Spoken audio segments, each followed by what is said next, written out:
Hey everyone, it's me, the Grim Reader, and I'm here to give you a reading update for the past week or so, and just an update in general. And I'm switching things up a little bit by first giving you an overview of my shelves, because once again, I always do this. I always have ways how I want to change things. So right now I'm in this thing so what I've done here is all of the top row until, let me see, here exactly, this the end of this square. All of those ones are the ones that I've read already in the past year. They're sort of in alphabetical order, but not quite. And also in recent, well, no, they're mainly alphabetical. It's all different. But I've read all of those, read all of those, read all of those, read all of those, read all of those, read all of those. This goes back a few years, I guess, because I'm a slow reader. So what we have here, it's a strange order, isn't it? But yeah, no, this is right, because it's like a weird thing that I'm doing. What I've done here is this is basically TBR. It's a big one. It's all the books I haven't read yet on my shelves. I think it's sort of going towards, read what you own, sort of. Of course, I'm still buying books, but whatever. And the order is strange, isn't it? It's all gobbledygook, but it's based solely on order in when I want to read them, like the time. Like I want to read this first, apparently. But you know what? What happens is I sit here and I change the order. I don't really know if I want to read Caleb's. I think what the reason why this is number one here on this shelf is because I want to try it and see if I like it. Like this one is in a way, and that's okay. This is kind of like a game you can play. It's like in a way I kind of want to put this one in front, change the order. But it gives you kind of an overview of what seems to be more pressing, and that is still true. Like these are the things. This is still pretty pressing, yes. And then at the bottom is more like just things I want to eat. They're not urgent, and a few I even took off completely because that can happen too. That you just decide you don't care. And so that's that. And then let me go to the other, so that this is actually not the most, because I still have my cart and I want to use the cart. So the cart is actually the most pressing order, except for a few exceptions. These are exceptions. These are just little extra books. And I'll show you the one I'm reading right now. That'll be in the next section. But because it's Jane Austen July, I thought I would take a peek at this one. And so I was just thinking about how this is first, but I don't know if it really is first. Do I really want to read this? Maybe I do. This is one these are really ones I want to get to. Oh, this fantastic novel. And I have had Foster on here for a while, so I want to get to that. Anyway, so and then I took all the other ones out. So that's that. That's the update of the bookshelves. And then at some point I'll come in and tell you about what I'm actually reading right now. Hey everyone, welcome back to The Grim Reader and another episode of The Grim Weekly, where I tell you about my reading, etc. from last week, from last Thursday, and today's Friday. I gave myself an extra day. So let's see. So you'll have seen the first part where I tell you how I rearranged my bookshelves, which I'm really quite happy with. And it's as if even beyond the stuff on the cart, I have my little bookshelf on my desk that has what I'm actually reading, or the two books that I'm always reading, and a few other things on there. So yeah, there's always a lot going on, and I do purchase quite a few. I mean, now and then I'll show you what I've purchased. I mean, not that much, but I did buy something for my Kindle, which, why did I get it? Oh, it's because, see, this is the danger, is I was reading a review of it on one of my online subscriptions. I think it was Times Literary Supplement, or was it London Review Book? No, it was Times Literary Supplement. I'm subscribed to Times Literary Supplement, London Review Books, Harper's, and I did just decide to come back to the New Yorker because there was something I wanted to read. Plus, I like the New Yorker. I mean, it's just a good basic thing to have to keep in touch with the new stuff, etc., culture, and the writing's fairly good. And so I bought a novel by a new German writer. It has an interesting name. I've never heard of the person. He's younger. He's in his 40s. I think his name is, let me type, sorry, I'm not that well prepared, and Lily's is threatening to come up too. It's called Allegro Pastel. So Allegro Pastel, Allegro Pastel. And I got the German, of course, because why would I read it in English? And it's written by Leaf or Life Rand, R-A-N-D-T, Leaf Life Rand. Oh, the Telegraph only gave it 2 stars. Well, that's okay. It's like it's a fairly newish sort of novel in quasi-epistolary form of texts and stuff. So it's like the new way people communicate with each other. So I thought that was interesting. It's a millennial love story between Frankfurt and Berlin. And that's what I was interested in, the German aspect of it too, of course. And I guess it's his 4th novel. Interesting. But so that's something I'll just read on my Kindle. Perhaps when Freddie's here and I'm in the room, I'll just take my Kindle with me. Also, just the diet's going well. I am indulging in something quite on the edge for me because it's already 3:30 in the afternoon. I'm having a coffee, but I wanted one. Lily has decided to join us. She's right here bothering me. Oh, you can't see her because she's on the other side she's like, here she is. That's her right there. You can probably hear her. She's kind of annoying me for food. Excuse my eating. This is not a mukbang. So these are little 2-point cookies called Fiber One, and it's a brownie chocolate chip cookie, and it's quite good for 2 points. It's also a bit of an indulgence, but you know, why not? And so it's going well. I would say I'm down about between 8 and 9 pounds, which is good. And the only thing that gives me pause per usual is, oh my gosh, I have to eat this way for the rest of my life, which is basically kind of true. I have to restrict. And the times that when I won't restrict, for example, when Freddie comes, I'm going to go, I might not track, because it's going to be sort of a little bit special, maybe a little bit more drinks, a little bit just to celebrate, or eating out for sure. And so I have to get used to that, and then just kind of being okay with that, those special times when I don't, when I sort of go off the diet, and then when I can go back. And I'm also already planning, like, what will I eat during the semester? I'll have to, you know, it'll be fine. I'll figure something out. And but the basic goal is to just keep it going in the right direction. And it will plateau. That's the thing. When you're older, it gets harder to lose weight and keep it off. That's been my experience, and it creeps back on if I don't pay attention. So from here on out, until, this is so macabre of me, but until I get seriously ill from something, that's the day when I'll quit any kind of diet, except I'll have to go on a diet because of my illness probably, but whatever. Until then, I'll just watch what I eat, but also try not be too pedantic about the whole thing. Okay, so the big thing that happened, it did kind of throw me for a little bit of a loop because I'm an anxious lady, but it's basically a nice gesture, and I'm honored to, I got contacted by Christopher Satur, who has a wonderful channel called The Young Idealist, where he interviews actual professors who write actual books about their actual research to do with German idealism. So Schelling, all these people that I find fascinating and that I used to work on and read and write about to a certain extent. I mean, I never wrote on Schelling, but the lady I wrote on, Bettina von Arnim, she knew Schelling, and she was kind of Schelling-esque in some of her stuff, not in a systematic way, but she was interested in plant, and that's one thing I've always been interested in is the romantic obsession with sort of vegetative forms of consciousness, either as a metaphor or something else. And so he's contacted me, and he's roped me in to do a show with him about the Grimm brothers, the brothers Grimm, so Jakob and Wilhelm. I did try to finagle my way out of it. I'm like, but I'm not really a scholar.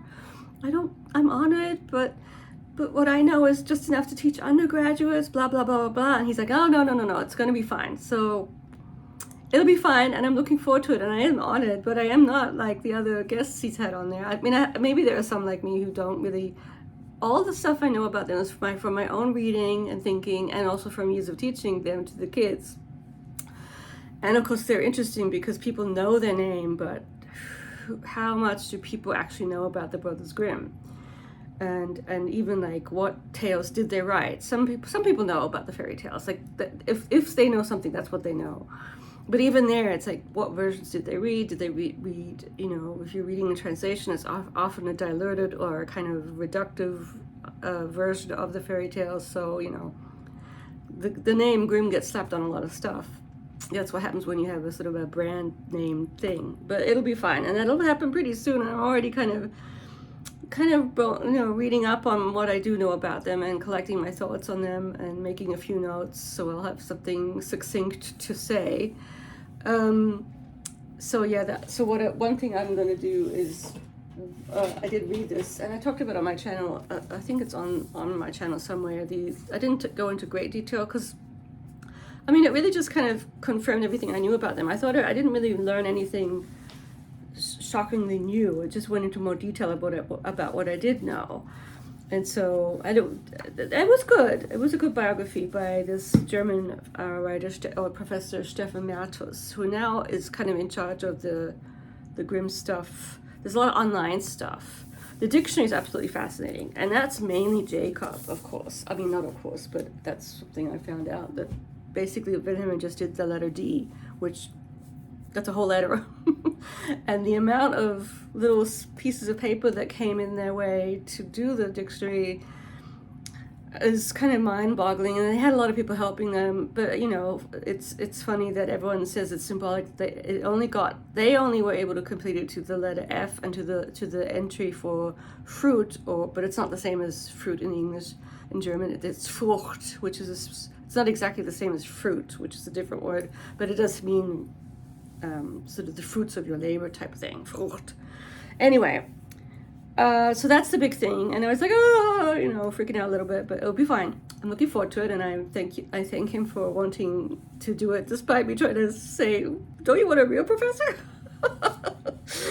He said, you know, like, I don't know why he wants me, but maybe, I don't know, who knows, it doesn't matter. And so that was that, and that was actually the day that I did the book stuff, the book turning around. That was like all of the weekend, and then and into the week, what happened was I set Tale of Two Cities aside as my audio because it's not here yet, and I want to have a copy of it. And I'm so glad I picked up this book from my shelf. You know, one of the ones that I wanted to read for a long time, Willa Cather's The Death Comes from the Archbishop, which from the title, so far there hasn't been much death. It's really just a retelling of this actual bishop's life, who's a French bishop. I don't know if she's used the actual names or not, if she's fictionalized their names, but it is based on a book about this French bishop written by someone else, and she sort of has given a novel version of it. Latour, the Father Jean-Marie Latour, and his sort of sidekick is Joseph Vallon is the other guy.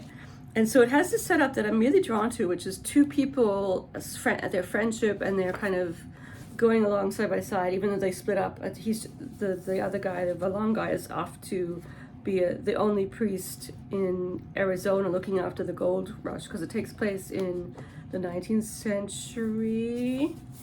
He was the first archbishop out there in Santa Fe, so it's about that. It's about sort of bringing the gospel, the good word, from basically where they both were before is Ohio. They were in I don't know where in Ohio, maybe in Cincinnati, and then the people in Rome decide to send these two, specifically the Bishop Latour, and then he gets to take the other guy with him to become the apostolic vicar to New Mexico. This is what I'm reading, and then I don't know all the titles, but they call him bishop, apostolic vicar.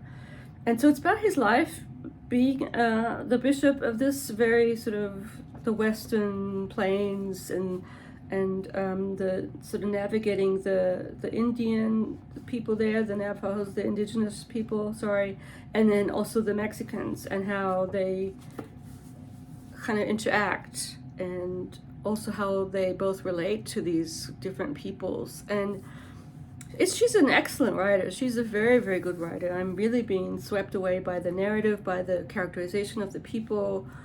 It's kind of it's not sort of really condescending at all. Like she's just now talking about a Native American guy called what's his name? S something, Esteban. And the way she described this is one section where she describes his view of nature really kind of nicely, how very respectful, very sort of not like Western, and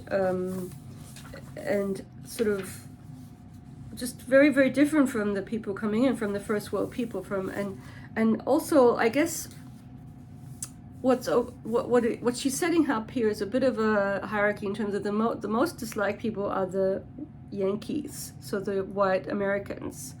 They're disliked by almost everyone, and even and then you have the French priests who are sort of very French, and there's lovely scenes in the beginning where he's sort of Valin is interested in cooking, and he's discerning between what they like to eat and what the Mexicans like to eat, and how they don't like what they like to eat. But it maybe reminded me of this one time in Germany just recent on my recent trip. We went, I don't know why, I guess they wanted to go to a Mexican restaurant in Germany, and I ordered fajitas, and it was all wrong. It was weird. It had like broccoli and sort of it was just not right. Like the seasoning and everything about it was like, and I'm not even saying it's that good here, but it usually is quite. I mean, we actually went to a Mexican restaurant this week, and it was not bad.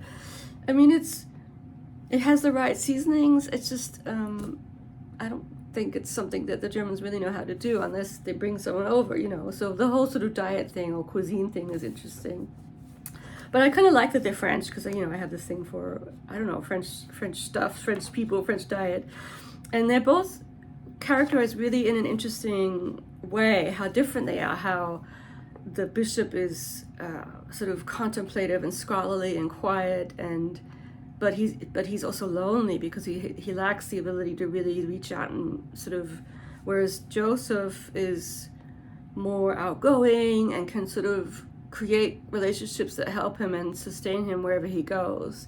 And there was just this great moment where Joseph finally realizes that as he's being sent off to be the priest in the gold rush place, and the father's going to miss him, the bishop, because he really kind of depends on him for comradeship, and he sort of realizes that he doesn't in the same way, even though he likes him a lot, he looks up to him and everything. They're good friends. So that's sort of interesting. It's just really well written. She's a brilliant writer, and I want to read more of her. I read a long time ago My Antonia and really enjoyed it. And she's one of the greats of American fiction, in my opinion. Tell me if you've read anything of her. I know that some people, I saw something about her being called racist. I don't know anything about that. And of course, she always lived with women. So she's queer. We have to say that. I'm not exactly sure how. It's different back then. Like, she wasn't really out, but she wasn't really in. I don't know. So she's a really interesting character, and apparently she was also very successful as a writer. Like, this did really well. Her books did sell a lot. She was so good for her. And it's nice to see a really good book do well. You know, it's not there were passages of it that sort of reminded me, because I'm not that familiar with the West at all, but it sort of has this McCarthy-esque emphasis on the landscape of the West and the beautiful landscape of it. And there was just a section where they talk about the big sky, or the way the sky is overtakes everything in a certain sense, which is what I felt when I went out there just for interviews at colleges, the main place being Utah State. That's where and I've been out there for conferences, but I had an interview at Utah State in Logan, Utah, and that would have been an interesting place to end up. But yeah, and so yeah, that's going really well. I'm almost done. The read is really good. He's sort of the American version of Simon Vance. He's got a very nice voice, sort of dramatic and good cadences. So I highly recommend the audiobook, and of course I do listen and look at it sometimes as well. I finished The Homemaker. This is an excellent novel that was written quite early on, and I think it was serialized and did quite well in the magazine that it was serialized in. She was born in 1879, and she died in 1958. Her son was killed in the war. That's sad. She wrote 22 novels and 18 nonfiction books, so there's other things to be read by her.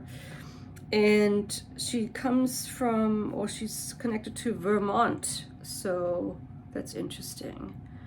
And she's brought up in she went to a university in Ohio and in New York. So I wonder where she went to university. Just looking at her bio, and there's a nice picture of her here too. Interesting face. I like her face. And so this was all about sort of the extreme case of a sort of sensible, sensitive, empathic man who doesn't do well in the business world, who gets severely injured. It is forced to become the house husband the homemaker, so to speak, and the mother, who's sort of very good at keeping everything clean, but is not good at being warm towards her children, and is very sort of tyrannical towards everyone in the house, including her husband, because she's always sort of at the end of her tether with keeping up the house the way she thinks it should be kept up. She excels in the business world of selling clothing and everything to the people in the department store. And so their house, everyone in the home, specifically the children, blossom because they're so happy that the father's taking care of them and not the mother, because they're fairly good at the home keeping stuff, and they get someone in to clean, so they have people helping them with that. And because the mother's out of the house, she just doesn't pay attention to it. She basically turns into a quasi-man. She doesn't pay attention to the household in the same way. And she's just happy to sort of fall into the warm home environment that he is able to create despite being in a wheelchair. And there's these wonderful scenes of him kind of figuring out what his children need from him psychologically, specifically the one youngest child who's been very sort of defiant and prone to tantrums and disobedience. And it's all because of him trying to protect there's a specific scene where he's protecting his teddy bear, and the mother doesn't get any of it. She has no insight into the sort of the way a child's mind works, and it is kind of extreme. Like even good parents are not going to be as great as attuning to their kids as he is. He has a special talent for it, and all the kids do really well, and they all and including the mother, they all have these weird illnesses they had before because they were all stressed, and all the illnesses go away. And Henry, who's been having digestive issues, his tummy's better, and the food's not different. It's all just because of the fact that the father's a nicer or a better parent. He knows how to parent, and she's highlighting the fact that how difficult. Well, the good parenting is predicated on basically paying attention to your children's internal needs, not really external as much, and not sort of behooving them to keep everything clean or whatever, but to be attentive to what are their passions, what are they interested in, how to sort of draw them out and get them to be more confident. All this kind of emotional labor that goes into child rearing, and that a lot of us, to a certain extent, we get it. We get good parenting, and I guess most of us don't get perfect parenting for whatever reasons. And of course, there's a wide spectrum of neglect and abuse even that's comes up in the fairy tale class. Parents who, for whatever reasons, often to do with their own lack, either external or internal, they turn around and do the same to their kids, so the cycle gets perpetuated. Anyway, so I highly recommend this. It's quite well written. It's not really poetic or literary. It's sort of straightforward and easy to follow, and a quick read. I read it, for me, in a short time, and it has a okay afterward, not earth-shatteringly great, by Elaine Showalter. So yeah, I highly recommend this. The Homemaker by Dorothy Canfield Fisher. I still think it's funny that I think it sounds so British to me, the way they talk, but it's America. But it's the America of the 20s, so it's different. Gosh, already at 21, and I am not done yet because I have to tell you about my latest read. I'll get started on it, and we'll continue with it next week. I have started, so after all my reordering, the book that came to the, sort of floated to the top of the, I want to read this as my next read, is this book. In German, it's called Im Keller, in the cellar. And it's by Jan Philipp Riemster. Now that name to German people rings a bell probably, because he was the heir to one of the biggest tobacco families. The Riemster family, they had, a whole bunch of tobacco brands under their name. And you can tell that he's probably grateful for the money, but when he was pretty young, 1980, he sold all of his shares in the tobacco company to a coffee company, a famous German coffee company called Chibo. And he didn't really want to be a part of tobacco stuff anymore, but he took the money.